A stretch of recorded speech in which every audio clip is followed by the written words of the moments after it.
All right, good evening, ASD parents. My name is Carol Boatman. I am the Director of Learning Innovations, and we're excited to have you here. I'm super excited to have Jennifer and Misty to go over Calvert Learning and give you an overview of the parent platform. We'll be doing a combination of live training where Jennifer's going to walk you through what it looks like, and then Misty and I are going to answer some questions, either live or typed. And then at the end, you'll have an opportunity to go through some questions also. Whatever questions are not answered in this, we will provide answers and put them up on the virtual website.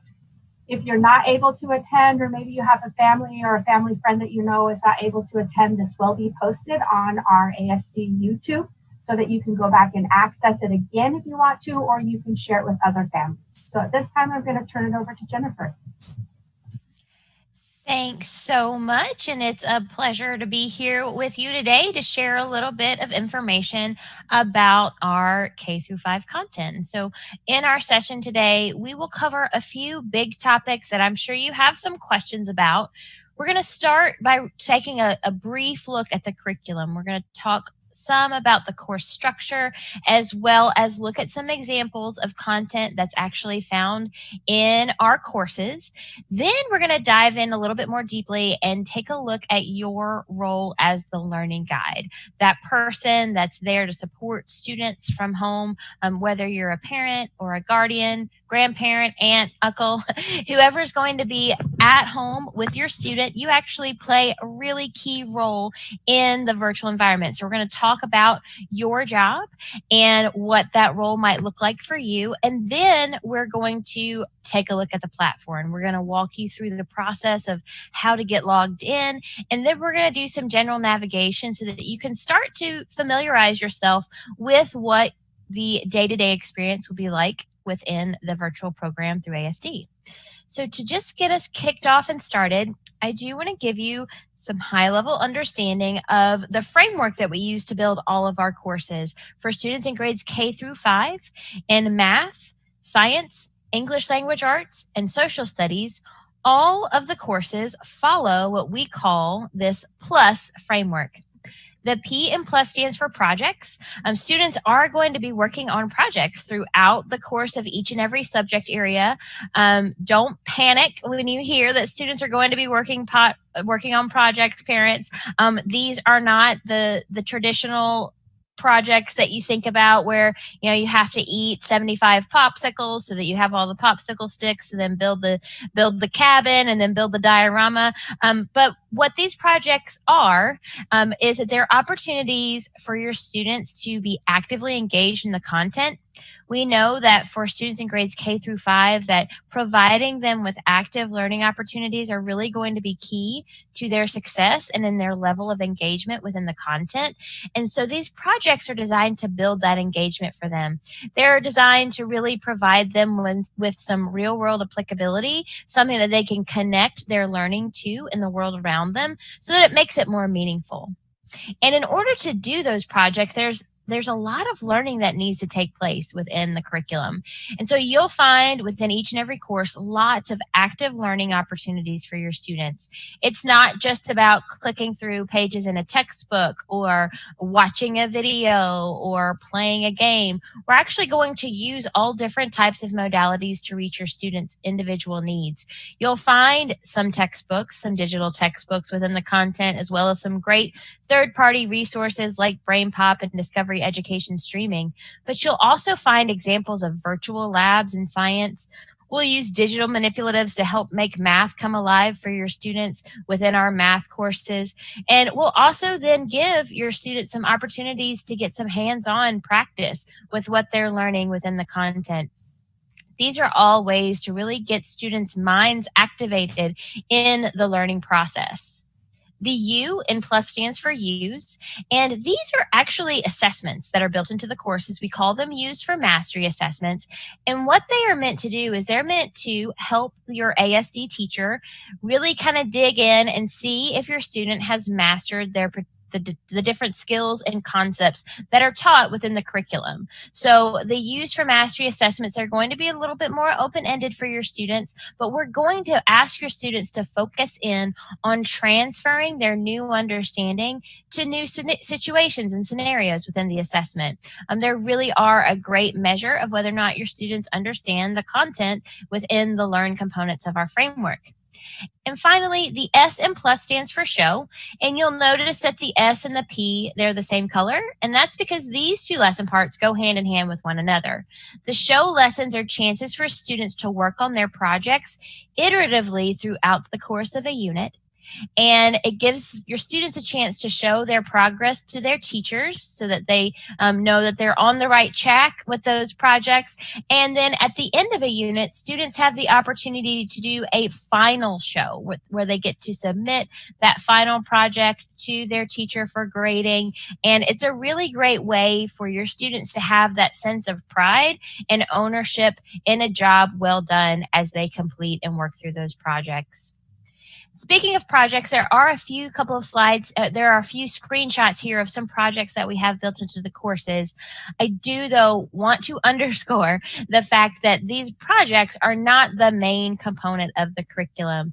I do like to point out some of the different projects just to get you excited about what your students are going to be learning. But throughout the course of the content, students will probably only do 2 or 3 projects in every subject area throughout the course of the year. You'll see here on your screen just a couple of examples of some of the projects we have built into our courses. This is a science project that students create during grade 3 science, where they're actually learning about physics. And we're asking students to build a Rube Goldberg machine alarm clock. However, we want to make sure that this quote unquote build is something that students do with items they already have around their home. So this does not mean that you need to go out and buy a bowling ball and a bunch of pieces of wood and dominoes to create this elaborate Rube Goldberg machine alarm clock. We actually really want students to focus on found materials, recycled materials, in order to build this project so that they can show off what they've learned about the different forces. They need to show at least 3 different pushes and pulls, changes in speed and direction within that project. And it's a really great way to make physics come alive for your students. And down here, you will see just a little screenshot of another project that students do. This is from 4th grade math. And you'll see that students get in the kitchen and do some cooking. I can't think of a more real-world applicable way to practice math than doing a recipe with your students. So this is a chance for them to double a recipe, to practice those skills of adding fractions. And they really are great ways to get your students excited about what you're learning, about what they're learning. You might take a look at these projects, though, and go, you know what, this is probably going to be a little bit over my student's head, or I'm not really sure that we can do this particular project because these might be, it might have items that my student is allergic to within the recipe. If you ever see a project that you think will be problematic for your student, or you think you might need to make some modifications, please feel free to, first of all, check the teaching notes within the project to see if there are already some suggestions on how you might modify the project for your student. But also feel free to reach out to your ASD teacher. They're going to really work with you at any time you feel like something in the content might need to have a little modification. And so we're going to just walk through that framework there. So we've looked at the P for projects. This is an example of a learn activity, that L in that plus framework. A few things that I want to point out about the different learn activities within the content is that every single day, when your students log in, there will always be some sort of submission, something that they're going to turn in to let them, to really show them that they've completed the lesson part for the day. Some of these submissions might look like a rate your understanding or a practice question. These are designed to get your students thinking about the learning process, really get them to think about how they feel about the content as well as how they feel their understanding is in terms of what they've just learned. The practice questions are just that. They're found in math and they're chances for your students to get some extra practice on what they've been learning. You'll also find quick checks built into the courses. These are completely auto scored. And so your students are actually going to get immediate feedback from these submissions. They're going to find out right away what they got right on a quick check, what they got wrong on a quick check, as well as be pushed to explore activities that either will deepen student understanding if a student gets a quick check question correct, or we might even provide them some opportunities for redirect and allow students to revisit the content if they get the quick check wrong. Again, these are opportunities for students to monitor their own learning, as well as to provide them with some individualization within the platform. This is a quick little example of the U in our PLUS framework, a U's for Mastery assessment. You'll notice here that there are a few components that I want to point out to you in terms of submission for these U's for Mastery assessments.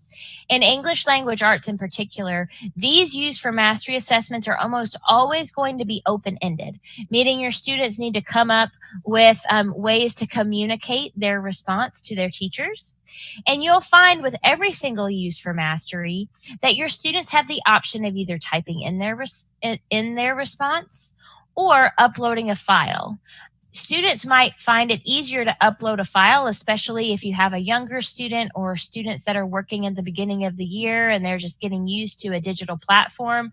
What they can do is handwrite their response, grab your smartphone, take a quick little picture of it and upload that file, and then your teacher can grade your students' handwritten work. You might also find some additional ideas in terms of how you can submit those assignments as well. You might have instances where your student may want to record themselves answering the question, or maybe even record some audio feedback through an additional resource and put that link right there in the text box. There are lots of different ways that your teachers might suggest students submit these individual Use for Mastery assessments. But regardless of the submission, regardless of how your teacher might modify the individual assignments, these particular assessments are really designed to get to the heart of the matter and whether or not your student understands the content.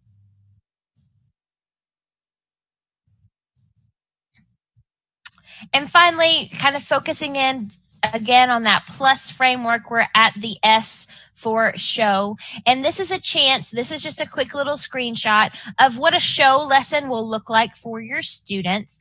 These again are chances for students to show their progress in the project. And so this is a chance for students to check in with their teacher so that their teacher can make sure that they're on the right track in terms of what they've been working on. And so you'll see here that these project progress questions, the show lesson opportunities where students are working on those projects iteratively throughout the course of the unit, those aren't going to be scored. They really are just designed to be a check-in to build in the time in the unit for students to work on that project.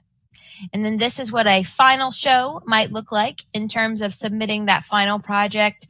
Typically, we are going to encourage students to get a little creative in the way that they present their information.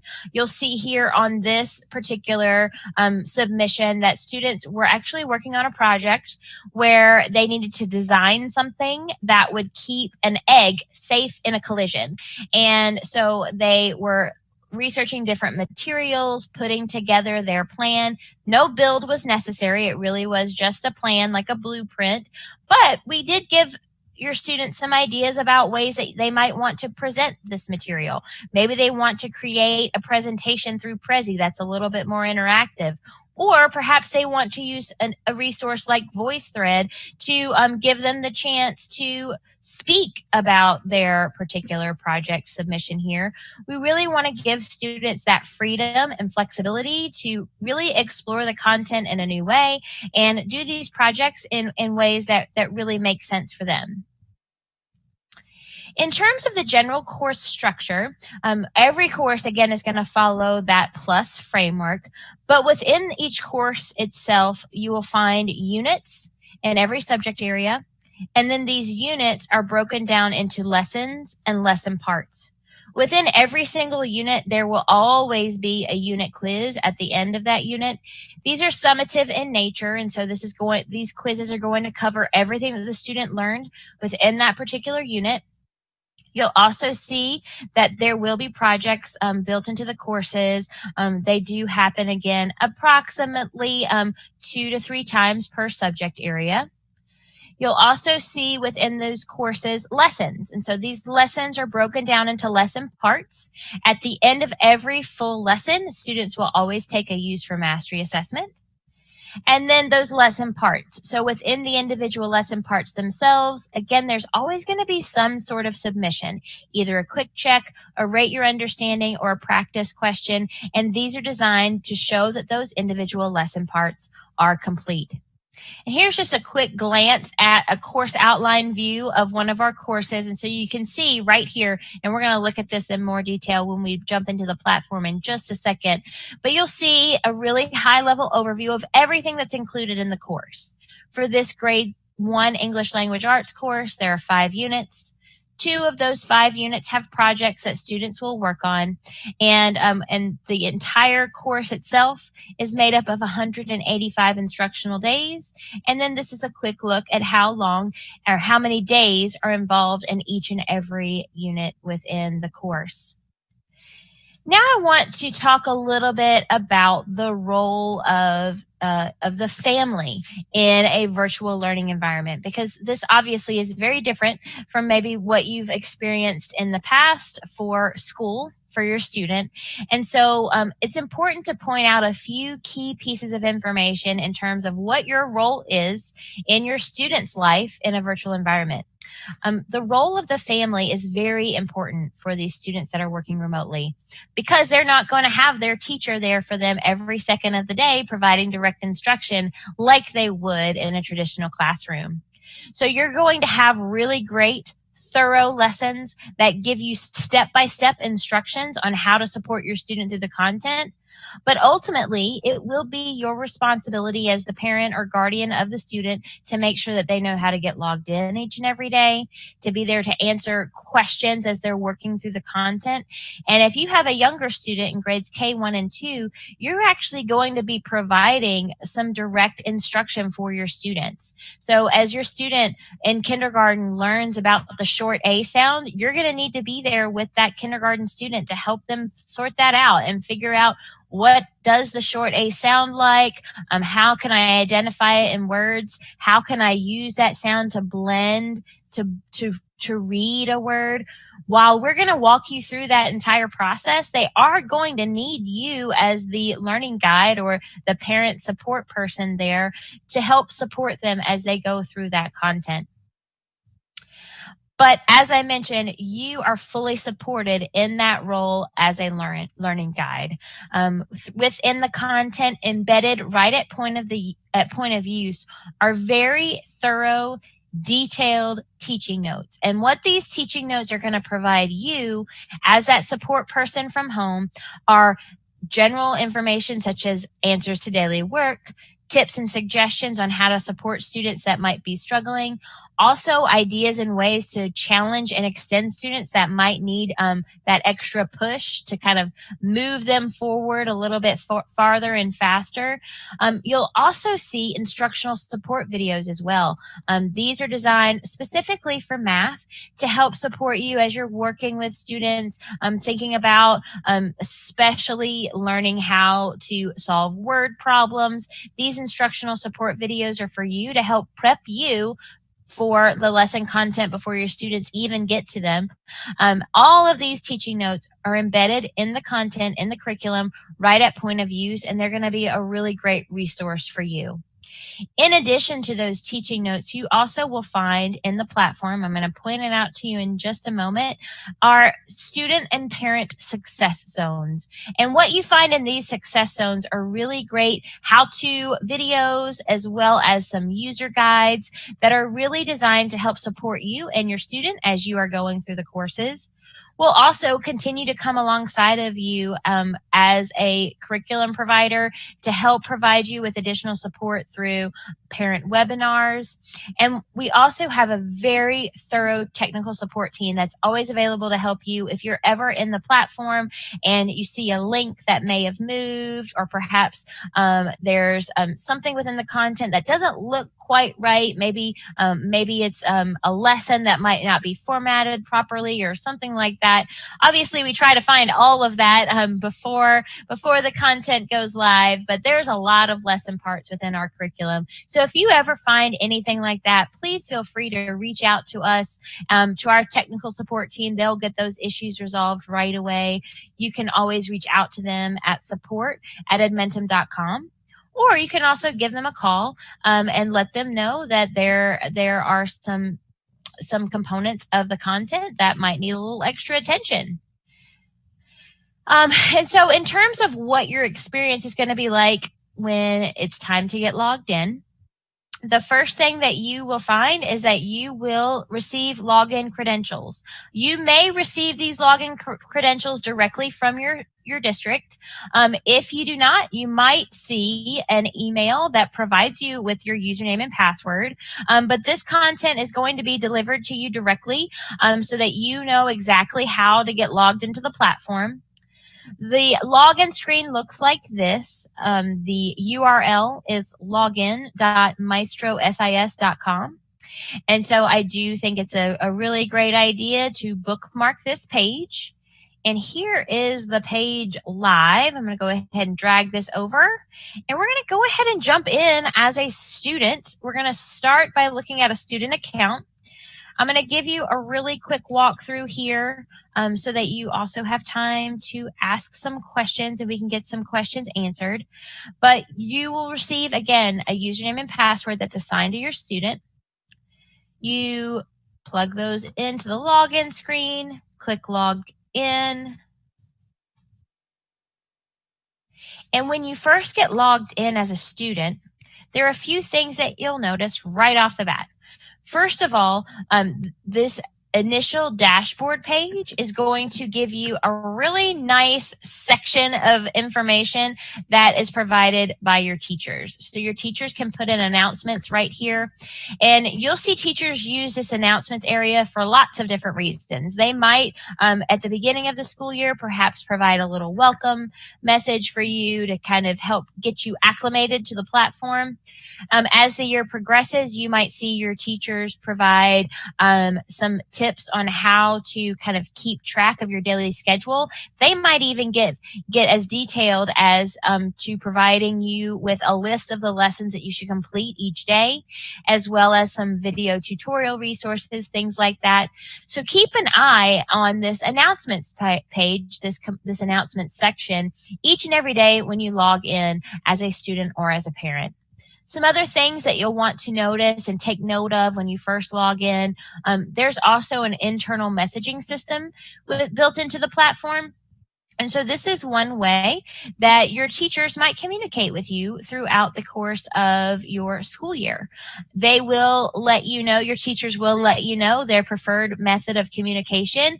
And if they choose to communicate with you through the internal platform, this internal messaging system works just like email. Some other things that you'll notice here that I like to point out is that you have the ability to personalize this for your student. If you click on My Settings down here and click on My Account, your student can change their profile image. This is really great for them just to kind of personalize their experience, but it's also really great for your teachers too, to be able to always put a face with a name when they're working in the platform and grading student work. Some other pieces of information that I think are really helpful on this initial login page that you'll see are some external links to those, whoops, wrong link, sorry. to that student and parent success zone. And so this is what I mentioned briefly earlier, but I do want to point out some of the videos that I think are really helpful. First of all, this little video here, A Day in the Life of a K-5 Student. Great to watch as you're prepping for this life in the virtual education world. Also, this little video about how to use the suggested daily schedule page, which we're going to look at together in just a second. Really useful in terms of getting you set up for success. And finally, I would say this resource in particular, once it's time to submit your first Use for Mastery assessment, it's a great idea to jump back to the Success Zone and watch this little video that walks you through the process of submitting student work. All of these resources are available to you on the Success Zone right at your fingertips. Some additional resources that you'll see as you scroll on down through the page here. This is a great list of some computer skills resources. So many of our students, while they are very tech savvy, they are typically more tech savvy when it comes to a phone or perhaps a tablet, and they might not have that much experience maybe with a laptop or a desktop computer. And so these are resources that will help support some of those general computer skills. You'll also see a user guide for the platform that's really helpful, as well as some parent expectations and FAQs down here at the bottom.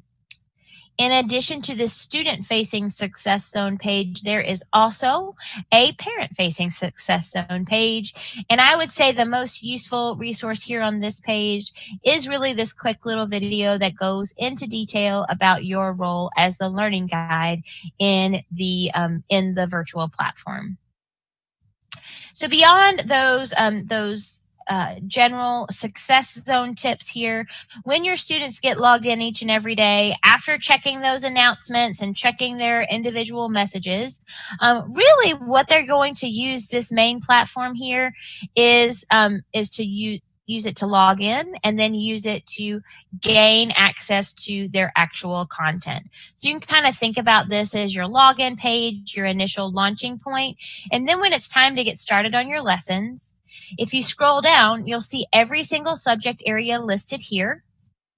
This is one of the ways that you can reach out to your teachers. And in order to get into a course, you just click on this big rectangular button that says Launch Course. It actually doesn't matter which subject area you launch the course from, because all of the content is housed in one platform, in one place. So once you launch your course, you're actually launched into the lesson delivery platform. And this is where your students and you as the parent or learning guide will be spending most of the time in your virtual program. Within this platform, you're going to get great information such as the daily access to the daily lessons. You will also get information that will cover how well your student is doing in each of their courses. You'll see up-to-date real-time information on student performance and progress, all within this platform. Looks like mine's having a little bit of trouble getting logged in there, so I'm going to pivot here and open up a different account just to give you a quick look at what it will look like for your student. Sorry about that. Let me get logged in and give you a quick little tour here. I especially want to show you some ideas about what that daily schedule is going to look like for your students. I think that that's probably one of the pieces that most families have questions about. You know, what will our daily schedule look like? What can I expect? How do I know how does my student know what to do each day when he or she logs in? We actually make that process really simple for your student. So this is what a student login will look like. Every day when your student logs in, they will have 5 days worth of lesson content displayed on the screen. And these are links that will take students directly into the lessons themselves. This blue progress bar will mark your student's current day's lesson. So this student right here is currently still on day 1. Once this student has completed all of the lessons for day 1, then the progress bar will move on to day 2. One quick note here, you'll notice that there are lots of courses loaded in for this demo student. That will not be your student experience. You'll actually only have 6 courses listed here for your students to work through each and every day. In terms of what it looks like when a student launches one of these lessons, I'll go ahead. I think I'm going to pick an English language arts lesson here. We'll go with grade 4 English language arts. When your students launch a lesson, they will see quite a bit of text, actually. This is the kind of information that would have been delivered directly by your student's teacher within the classroom. But some things that I want to point out about this text. First of all, this is always going to be directed to your student. So it's written to the student as it is delivered, as if it were delivered directly from a teacher. And so what your students can do is, especially if they're a new reader or a struggling reader, or if they just get fatigued from reading text, they can actually jump right in, press play, and all of this content can be read aloud to them. So it's as if the instruction is being directed to them right within the lesson content. You'll also see anytime that we're using a third-party resource that it's going to be linked directly into the platform itself. So in this case, this is going to take students to a digital version of this text. And we're asking students to read chapter 1 in this particular book. You'll also see use of resources such as graphic organizers. Your students can type directly on these, but the Anchorage School District is also providing you with print resources of all of these materials to help support you as you're supporting your student through the content. And so your students will continue to work through each and every little lesson card here. When they get to the end of the lesson, students will have that submission. In this case, we're asking them to submit a Rate Your Understanding question to have them think critically about what they learned within that particular lesson part. We'll go ahead and take a look at another course here just to give you a better idea of what the content looks like. English language arts, that is going to typically be your heaviest, quote unquote, subject area that students do each day. Typically in a brick and mortar classroom, your students would be spending approximately 1.5 to 2 hours in English language arts, because it does comprise writing and reading, and for those younger students, phonics skills, vocabulary development skills, grammar. All of that is covered in English language arts. So your students in ELA, they will probably spend approximately 1.5 to 2 hours each day in that individual subject area. You will also, in terms of math, for example, your students will spend approximately 45 minutes to an hour each day in that course. And for students in science and social studies, you'll also spend probably about 30 minutes each day in those two subject areas. But some things to point out about these timeframes. First of all, it's not hard and fast. So that means that there are some days where your students might finish really quickly. There are other days where a lesson might take a little bit longer than you expect. I do think that in terms of some ideas to help set you up for success, that making sure that you have an end point for your day each and every day is going to be a really great way to make sure your students have the opportunity to unplug and recharge and get ready for the next day. So even if you set, let's say, 3 p.m.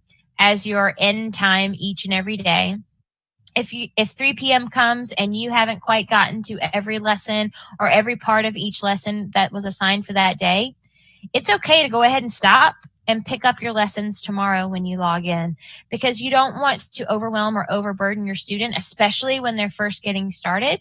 So giving them the freedom and the space and the ability to really adjust their schedule to meet their needs is a great way to set them up for success at the beginning of the year. What I've done here is I've opened just a math lesson to give you an idea of just what other subject areas might look like for your students. This is an interactive activity where students are practicing with some digital manipulatives. It's a really great way to help build a strong number sense for your student. So you'll see interactive activities such as this built into the courses, really just ways to help support students as they're working through the content. I do want to show you a science lesson as well so that you can get really kind of that full force idea of what the content will look like for each and every grade level, each and every subject area. So here is one of those science lessons. When you click on these external resources, you're going to see kind of what the content will look like for your students. Lots of great video resources. All of this content can also be read aloud to students. So you just click up here and all of the content's read to them, not just in the lessons, but also in every single digital text. So we want to make sure that students are well supported in every single subject area within the content. The last thing that I do want to point out to you before I jump over into the parent login and show you some of those teaching notes is that your student, as well as you as the parent, have real-time information into how well your student is doing in every course. The performance tab is going to list the subject areas that your student is working in, that your student's taking, and you're going to get real-time information about how well your student is doing in the course. So here I can see the different submissions that my student has turned in, the scores on those submissions. Here I can see my student might need some additional support in this particular subject area. So I see this and I might want to jump in and see what's going on, find out why their scores are low. I can actually click right on this assessment and take a look at my student responses, the responses that my student submitted. I can see the feedback from the teacher right here within this graded assignment. So I can know exactly why my student has a 31%, for example, in this social studies course. I also have real-time information about how far along my student is in every single subject area.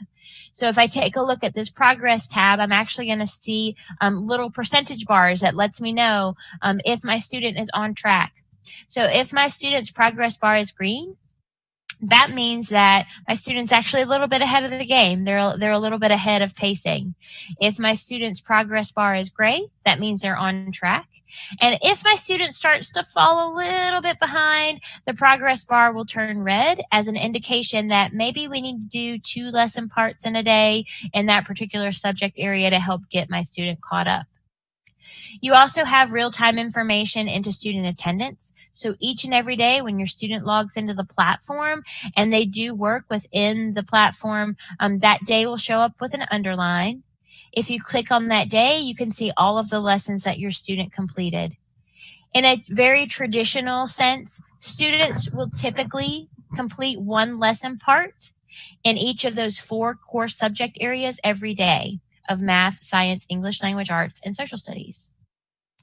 And the last thing I want to point out to you really quickly in the student login before we jump into the parent role and then give you time to ask some questions is that every time your student has work that is graded by their teacher, or if they were granted a retake, let's say, on a particular assignment, they will always get a notification. And so I'm going to show you really quickly just again how I got to that page. This is your little notification icon up here. I have 5 new notifications. And so I'm going to see right here that I had a quiz that was graded for me. I can click on this link. It takes me directly to that quiz and I can see what I scored as well as the feedback from my teacher. This down here is what it looks like when a student was granted a retake by the teacher. So in this case, my teacher wants me to retake Let's Meet Toad and Frog, and I can actually click right here and see a message from my teacher so that I know what I need to focus in on in terms of this retake. And then when I click on this assessment, or click on this link, it's going to take me right to that assessment so that I can retake it and have an extra shot at that particular submission.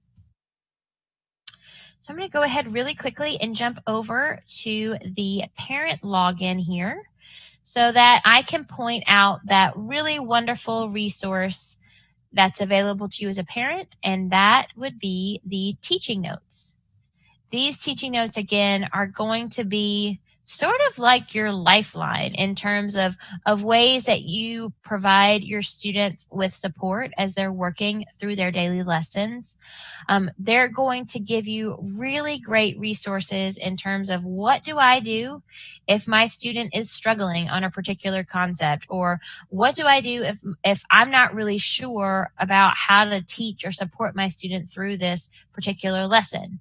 Within these teaching notes, you're going to get really great examples of ways that you can support your students. So I'm going to show you this grade 1 English Language Arts course really quickly.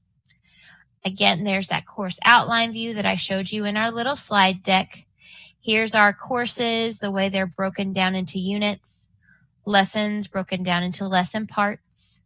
And so if I open up this individual lesson part here, I'm going to see these teaching notes embedded right at point of use. And so what these are designed to do is they're going to give me some ideas about how to reach my student. In this case, the very first thing that my student needs to do is read this poem called Batty. And in the teaching note, we're going to give you, as the learning guide, some ideas about how you might want to approach this. Perhaps you have a very independent reader in your first grader, and so they're able to maybe read the poem independently on their own. But for other students, they might need you as the parent to read aloud to them, or perhaps they might need to listen to the text read aloud to them through the text read aloud feature. These are all very valid ways for your students to read this poem. You'll also find ideas about just some little teaching tips. So in this case, students are going to start a grammar lesson where they're actually going to be focusing in on adjectives. We don't call them adjectives yet. In grade 1, we're going to call them describing words. But you'll notice here in the teaching note, we're giving you an idea about ways that you can chunk out this information into more digestible bite-sized pieces for your student. These are things that your student's traditional teacher would have done in their classroom. We're just giving you some of these ideas and tips for you to use from home. You'll also find ideas like this about what to do if your student is struggling to make an observation. It's very tempting for us as parents to want to just help our students and just give them the answer. It's really hard not to do that. But we really want to encourage you as that learning guide support role to think about ways that you can ask prompting questions rather than spoon feed the answer to your student. Give them opportunities and support to help them arrive at their answers on their own, given the information that they've already learned. So you'll find great resources like that built right into the content, right at point of use. Here's an example of providing your student with a fill in the blank question type rather than an open-ended question if your student needs that kind of additional support. In addition to the support resources you're going to find in other subject areas, especially in math, ways to challenge and extend learning for students if they really need that extra push in the right direction there to challenge them and make them go even further and extend their understanding. Those teaching notes are there for you as the parent to make sure that you have everything that you need to support your student in this virtual environment. The big key takeaway that I want you to have from this time today is, first of all, that we have a platform that's built for you that makes it very easy for you to know what to do each and every day when you launch the course.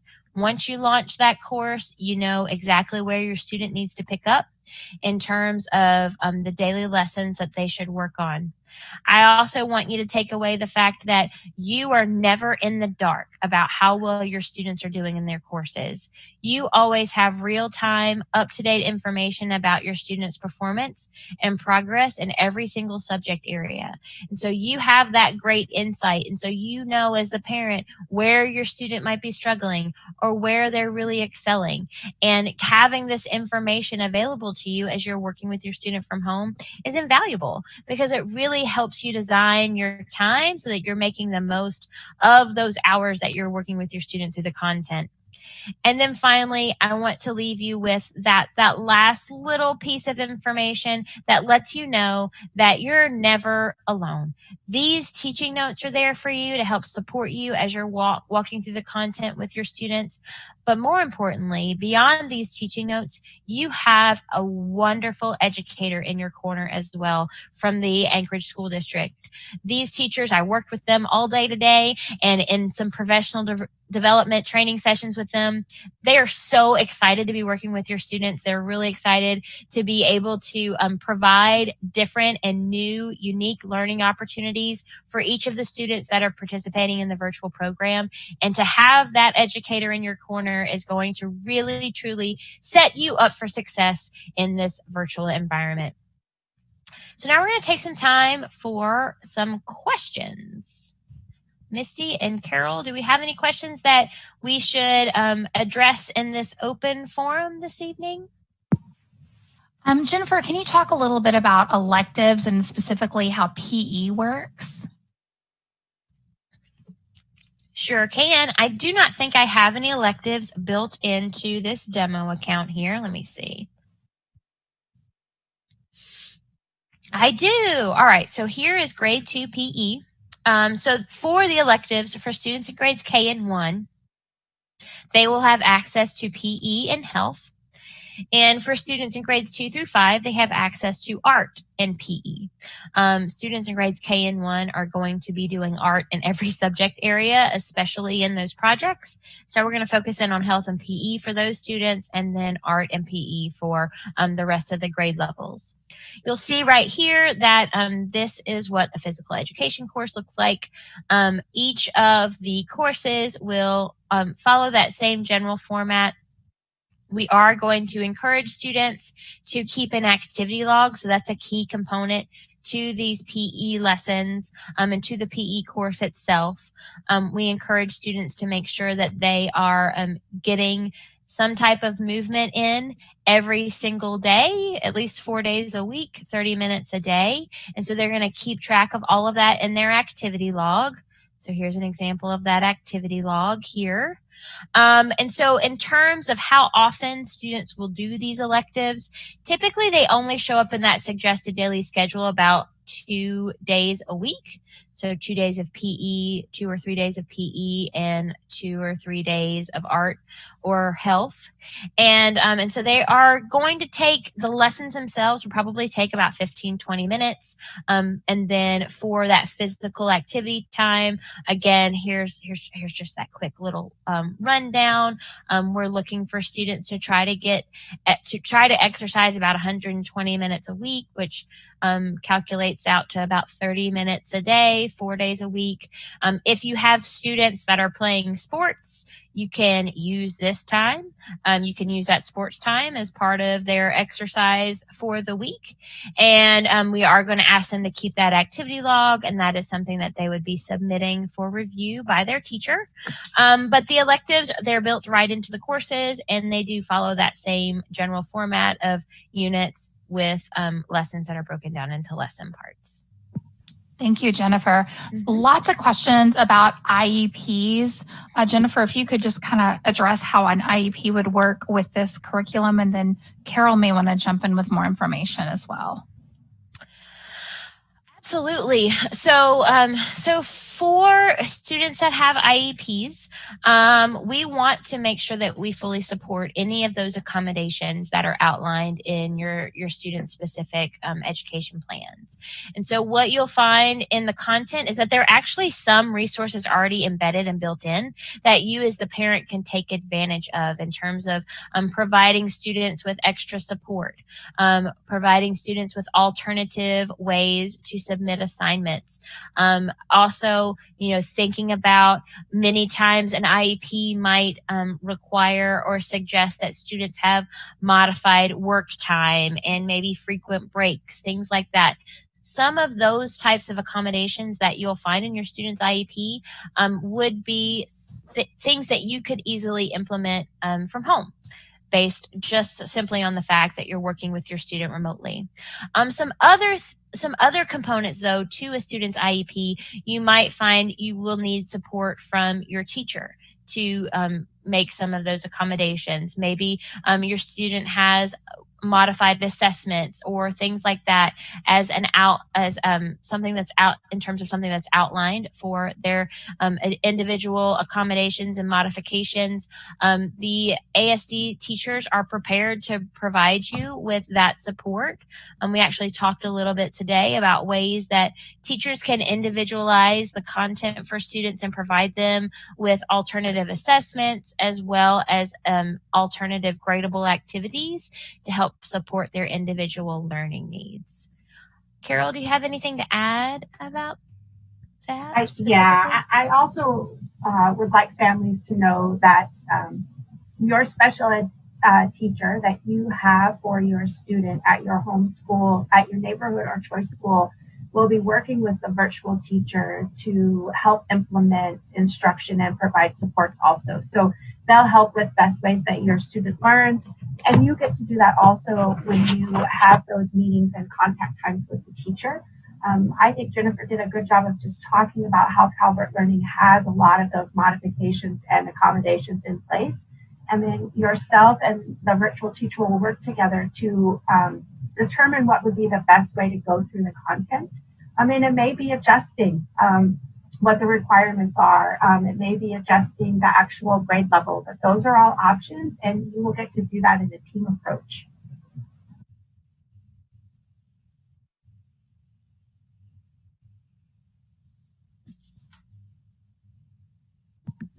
Thanks, Carol. There are several questions just around when parents will get their logins. Carol, do we have a timeline for that? I've just been saying that it's going to be a little bit closer to the start of school. It will be a little closer to the start of the school. We actually had a glitch today that I know our programmers are working on to try and get that figured out. I actually just got an update today and it sounds like maybe it's worked out. And so then we have to push that to Calvert Learning, and then Calvert Learning will create accounts, and then it'll get pushed out to families and students. Our goal is the first day of school. Great. Thank you so much.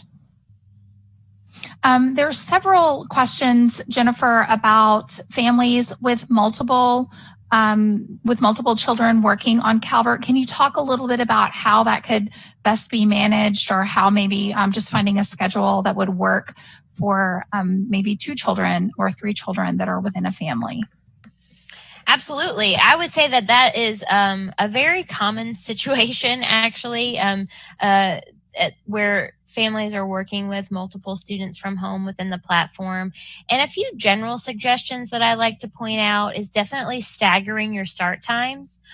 You are not tied to an actual schedule, a physical schedule like you do when you have to drop your students off at school.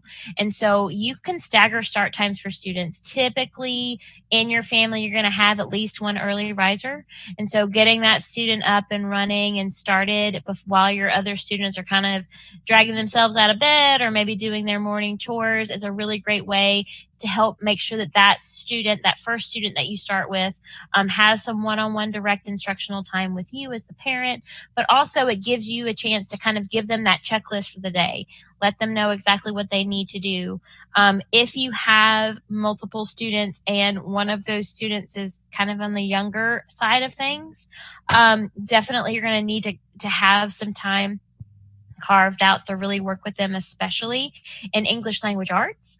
But you might encourage, if you have an older student, maybe a 4th or 5th grader, or maybe even in middle or high school, to kind of step in and help that student with some of those, I would say, less not rigorous is not the right word, subject areas that require a little less parental support, like science or social studies. You can kind of use some peer tutoring there, and maybe even encourage those older students to earn some rewards for working with the younger student, maybe a little extra screen time, a later bedtime on the weekend, things like that, little incentives to help keep them motivated.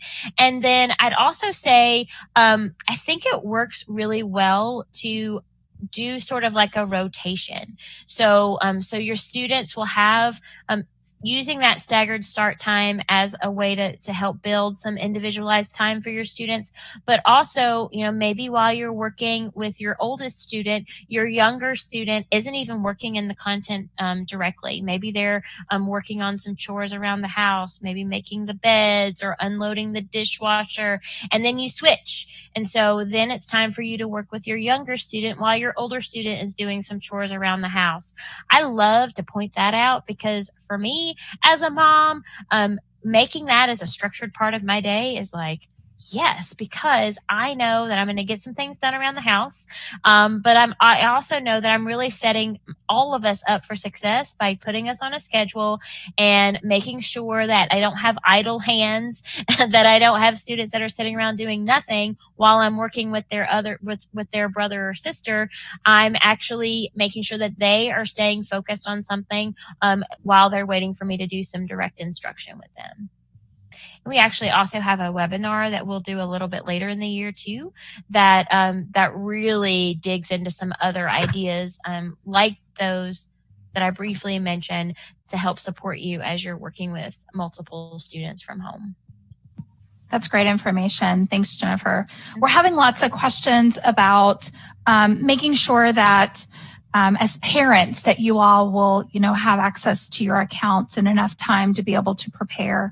What I would like to say to that is just understand that you're allowed grace this year. You're allowed that flexibility. You're allowed to make sure that the schedule that you have for your child or your children works for your family. So if you need 2 or 3 days to get familiar with the program before you get your child in it, take that time.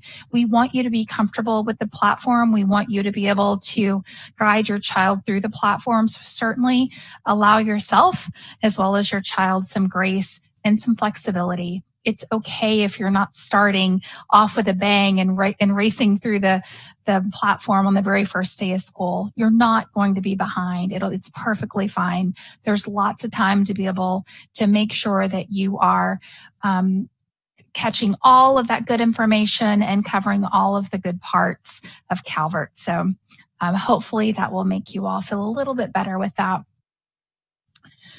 Carol, do you see other questions that would be good for the group? I do. There's been some questions about if they can access the demo accounts or not. And I don't know if we answered that, but that's has shown up a couple times.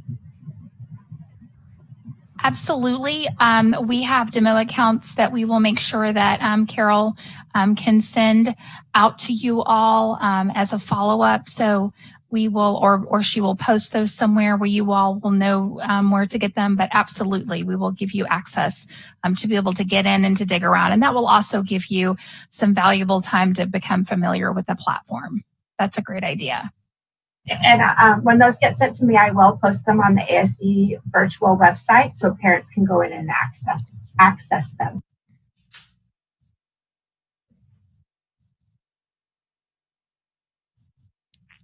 I do want to point out some ideas if you do choose to jump in and take a look at the demo accounts.